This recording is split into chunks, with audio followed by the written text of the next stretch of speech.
चलिए आज एआई की दुनिया में हो रहे एक बहुत बड़े बदलाव को समझते हैं और वो है एआई एजेंट्स। हम ये देखेंगे कि एआई कैसे एक सिंपल चैटबॉट से आगे बढ़कर खुद से सोचने और अपने काम करने वाले एक सिस्टम में बदल रहा है। और ये सिर्फ कोई कही सुनी बात नहीं है, बल्कि एआई की दुनिया के कई बड़े नाम यही कह रहे हैं। तो चलिए पता लगाते हैं कि आखिर इस सब के पीछे वजह क्या है। ये एक ऐसा सवाल है जो आजकल हर कोई पूछ रहा है। जब हम एआई एजेंट्स कहते हैं तो क्या ये सिर्फ एक नया फैंसी शब्द है या सच में टेक्नोलॉजी में कोई बड़ा बदलाव आ रहा है? आइए इसी पहेली को सुलझाते हैं। देखिए, एजेंट्स को समझने से पहले हमें ये समझना होगा कि आज के जो एआई मॉडल्स हैं, जैसे हमारे फोन में मौजूद चैटबॉट, वो कहां पर आकर रुक जाते हैं, उनकी सीमाएं क्या हैं। जरा सोचिए, एक स्टैंडर्ड एआई मॉडल एक बहुत ही होशियार इंसान की तरह है जिसे एक बंद कमरे में बिठा दिया गया हो। वो सिर्फ उतनी ही किताबें पढ़ सकता है जितनी उसे दी गई हैं। उसे बाहर की दुनिया, अभी क्या हो रहा है या हमारे बारे में कोई जानकारी नहीं होती, और यही उसकी सबसे बड़ी लिमिटेशन है। तो होता क्या है जब आप एक स्टैंडर्ड मॉडल से पूछते हैं कि भाई मेरी कितनी छुट्टियां बची हैं, तो वो कोई जवाब नहीं दे पाता। ऐसा नहीं है कि वो स्मार्ट नहीं है, बस उसे ये पता ही नहीं है कि आप कौन हैं या आपकी छुट्टियों का रिकॉर्ड कहाँ रखा हुआ है। तो इस मुश्किल का हल क्या है? यहीं से कहानी इंटरेस्टिंग होनी शुरू होती है। हम क्या करते हैं, हम मॉडल को बाहर की दुनिया से जोड़ना शुरू करते हैं, जिससे एक कंपाउंड एआई सिस्टम बनता है। और बस देखिए, सिर्फ एक छोटा सा टूल जोड़ा, जैसे कि आपके पर्सनल डेटाबेस का एक्सेस, और पूरी गेम ही बदल गई। अब एआई अंदाजा नहीं लगा रहा, वो असल डेटा देखकर आपको एक सटीक जवाब दे रहा है। लेकिन इसमें एक दिक्कत है, ये सिस्टम एक ट्रेन की तरह है जो सिर्फ एक ही पटरी पर चल सकती है। ये बहुत असरदार है, पर तभी तक जब तक आपका सवाल ठीक उसी रास्ते पर हो जिसके लिए इसे बनाया गया है।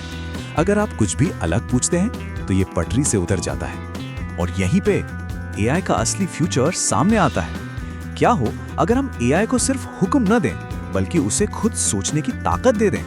क्या हो अगर एआई खुद ड्राइवर की सीट पर बैठ जाए? और बस यही है एआई एजेंट का मेन आइडिया। ये एक ऐसा सिस्टम है जहां एआई खुद सोचता है, वो खुद प्लान बनाता है और खुद ही फैसले लेता है। उसे कोई और नहीं बताता कि क्या करना है, वो खुद तय करता है। इसे समझने का एक बहुत अच्छा तरीका है तेज सोचना और धीरे सोचने का कॉन्सेप्ट। जो प्रोग्रामेटिक सिस्टम होते हैं वो तेज सोचते हैं, मतलब वो बस दिए गए निर्देशों पर फटाफट काम करते हैं। लेकिन जो एजेंटिक सिस्टम है वो धीरे सोचते हैं, वो रुकते हैं, सोचते हैं, एक प्लान बनाते हैं और फिर उस पर काम करते हैं। तो सवाल ये है कि एक एजेंट में ये धीरे सोचने की काबिलियत आती कहां से है? दरअसल ये 3 सुपर पावर्स का कॉम्बिनेशन है। सबसे पहली और सबसे जरूरी सुपर पावर है तर्क करने की, यानी रीजनिंग की क्षमता। एक एजेंट किसी भी बड़ी मुश्किल को छोटे छोटे मैनेजेबल हिस्सों में तोड़ सकता है। समझिए कि ये इस पूरे ऑपरेशन का दिमाग है। सोचने के बाद बारी आती है काम करने की। ये अपने प्लान को हकीकत में बदलने के लिए वेब सर्च, कैलकुलेटर या किसी दूसरे एआई जैसे बाहरी टूल्स का इस्तेमाल कर सकता है। और आखिर में जो शायद सबसे कमाल की चीज है वो है मेमोरी। ये अपनी पिछली बातें, अपनी सफलताएं और अपनी गलतियां सब याद रख सकता है, और इसी वजह से ये समय के साथ सीखता है और बेहतर होता जाता है। तो चलिए अब इन तीनों सुपर पावर्स को एक्शन में देखते हैं। एक ऐसी प्रॉब्लम लेते हैं जिसे कोई सिंपल सिस्टम कभी हल नहीं कर सकता। मान लीजिए कोई ये जानना चाहता है कि मैं फ्लोरिडा छुट्टी पर जा रहा हूं, तो मुझे सनस्क्रीन की कितनी बोतलें ले जानी चाहिए। सुनने में ये एक सीधा साधा सवाल लगता है, लेकिन इसका जवाब देने के लिए कई अलग अलग जानकारियों को एक साथ लाना पड़ेगा। और कमाल की बात पता है क्या है? ये पूरा का पूरा प्लान एजेंट ने खुद बनाया है। उसने खुद तय किया कि उसे मौसम की रिपोर्ट देखनी है, छुट्टियों के दिन चेक करने हैं और फिर जाके फाइनल हिसाब किताब करना है। उसे किसी इंसान की मदद की जरूरत नहीं पड़ी। लेकिन इसका मतलब ये बिल्कुल नहीं है कि हर काम के लिए हमें एजेंट ही चाहिए।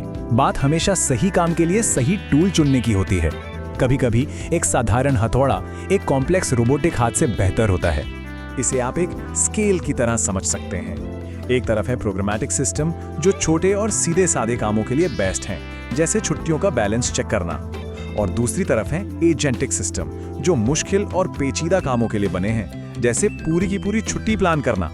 ये टेक्नोलॉजी अभी बहुत नई है, लेकिन इसके इशारे बहुत बड़े हैं, और ये हमें एक बहुत बड़े सवाल पर सोचने के लिए मजबूर करता है जब मशीनें सिर्फ जवाब ही नहीं बल्कि खुद सवाल पूछ सकेंगी और उन्हें हल करने का प्लान बना सकेंगी, तो हम इंसानियत की कौन सी बड़ी चुनौतियों का सामना करेंगे। ये सिर्फ टेक्नोलॉजी की बात नहीं है, ये हमारी दुनिया के भविष्य की बात है।